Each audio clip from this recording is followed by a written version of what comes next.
I want to talk again about being an erotic writer. Okay, I've already said that I write erotica under the name Rachel Heath.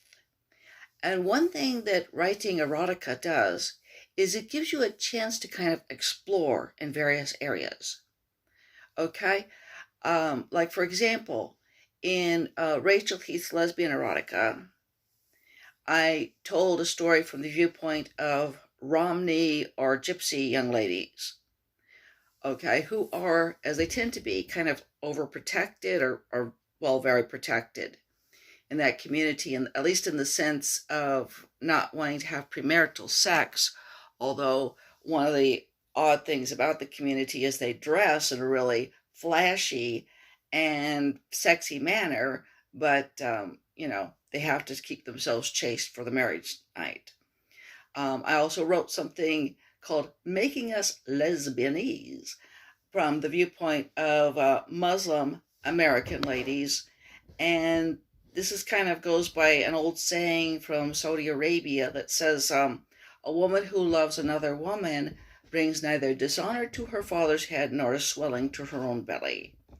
And it's about the two young ladies who just kind of fall into sexual exploration, which I think is something that tends to happen a lot. I think that a lot of women who don't identify as lesbians and really are not lesbians, when they kind of get close, there's just an automatic tendency to kind of get closer, and to, especially if your hormones are going pretty strong, to kind of fool around.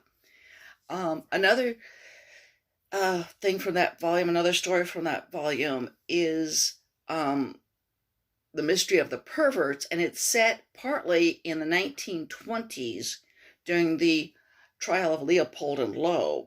Okay, and these two young ladies are actually thrown out of the trial when they get to talking about the gay relationship.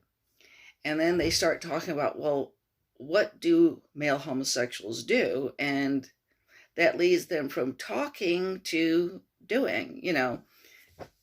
Learn by doing is sometimes the best way of learning.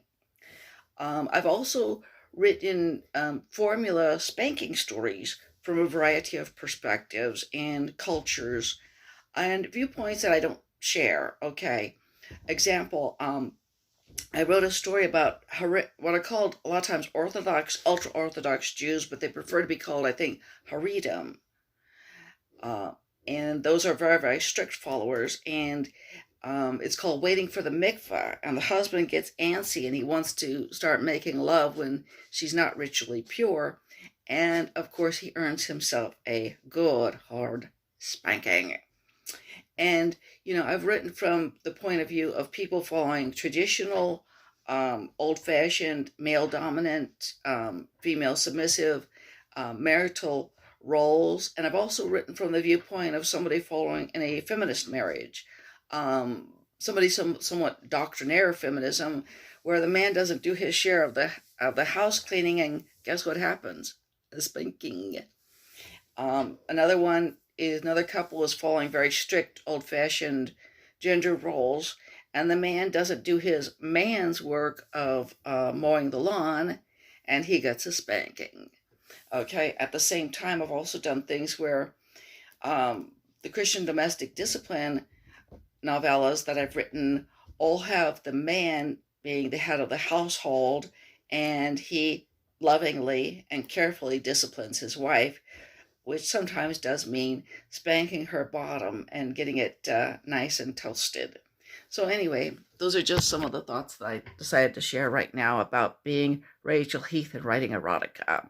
I hope you like this and will subscribe to my channel, like the video, maybe help me out at my PayPal, ddnoe@bellsouth.net. Thank you.